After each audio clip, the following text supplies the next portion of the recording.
বিয়ে করার পর থেকেই আমার একটা আক্ষেপ, সেটা কি শুনবেন? কি আপনারা ভাবতেছেন কালো বউ পাইছি? না, সেরকম কিছু না। আমার বউ আলহামদুলিল্লাহ অনেক সুন্দর।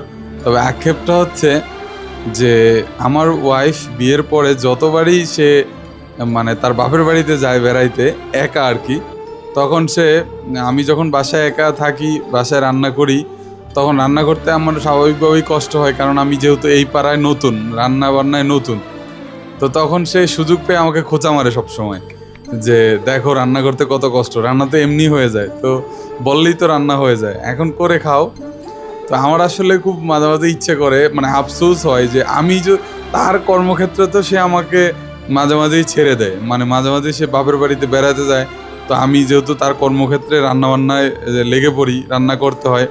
তো আমার যে কর্মক্ষেত্র, আমার মাঝে মাঝে আফসোস হয় যে যদি আমার ইউনিফর্মটা পরে তারে আমার কর্মক্ষেত্রে ছেড়ে দিতে পারতাম, তখন আমি যদি বলতে পারতাম দেখো তো ডিউটি করতে কেমন লাগে, দেখো তো কেমন লাগে চাকরি করতে, তখন আমার খুব ভালো লাগতো আসলে। মানে আসলে প্রতিশোধ নেওয়া হইতো আর কি এক প্রকারের, এটা আমার খুব আফসোস হয়। মানে হাস্যকর হলেও জিনিসটা আসলে সত্যি আমার খুব আফসোস লাগে বিষয়টা আর কি। তো আপনাদেরও যদি বাসায় এরকম হয় অবশ্যই কমেন্ট করে জানাবেন। আল্লাহ হাফেজ।